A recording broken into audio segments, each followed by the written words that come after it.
Alam mo, there's something about presiding over an impeachment trial. Yeah, ano yan, it can go either way.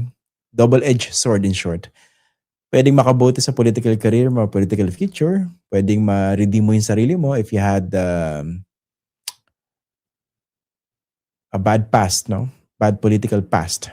It depends, no? Balikan natin, for instance, yung 2012 impeachment trial ni Chief Justice Renato Corona. The presiding officer then was Juan Ponce Enrile. Alam natin ang kasaysayan ni Juan Ponce Enrile. Pero siguro, dun sa yugto na yon, ang bango-bango ni Juan Ponce Enrile. Ano siya, no? Napaka-state manly ng tingin sa kanya. Daming bilib na bilib, especially with the way he handled the trial.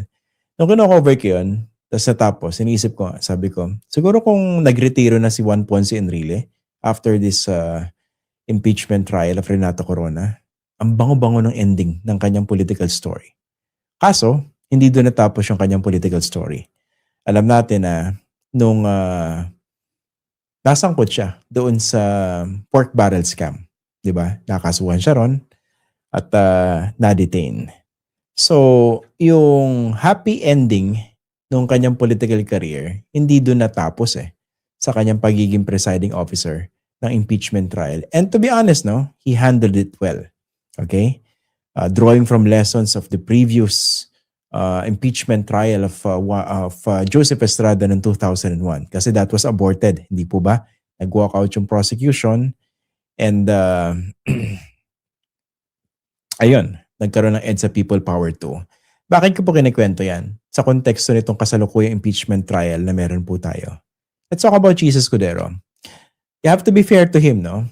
In the first 3 days of the trial, siguro naman you would agree with me na maayos yung handling niya ng proceedings bilang isang seasoned na lawyer na I understand merong malawak na litigation experience. So it appears that as a presiding officer, he's the right person for that job. He's the right man for that job. So far, no? So far, so good.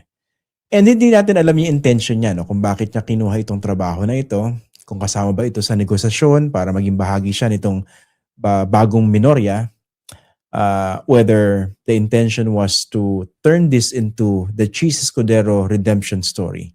Dahil alam po natin last year, binabanggit ko nga sa inyo kanina, he was probably one of the most, if not the most hated political figure at one point last year. Dahil ang dami na frustrate doon sa pag-redefine niya sa Fort Worth.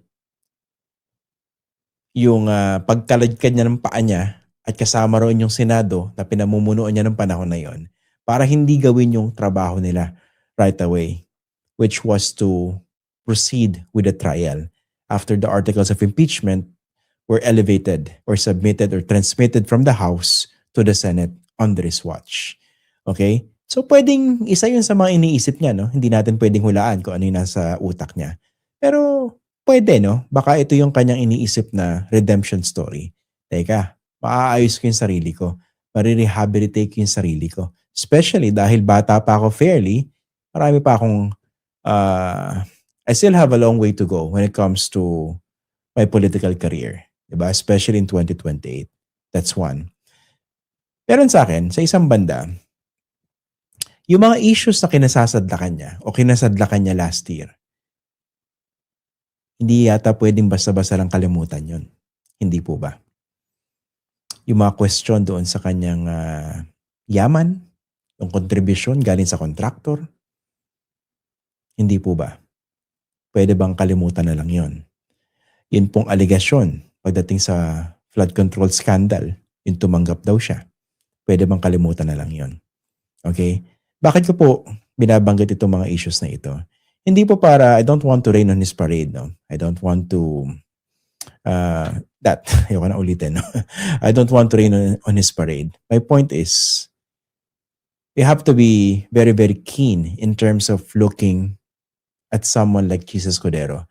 Kasi pwedeng ma-mesmerize tayo as viewers, as spectators, with the way he has been handling the proceedings. At pwede makakalimutan natin yung mga bagay na pwedeng gamitin o dapat ginagamit pa rin para panagutin yung mga opisyal na katulad niya. And the same goes with other members of the Senate or even members of the House of Representatives involved in issues of accountability. Para patas po tayo. No? Di naman po natin sinasabi na na para bang sabay-sabayin yan. Diba? Pero hindi dapat magkalimutan. Yun po yung punto ko.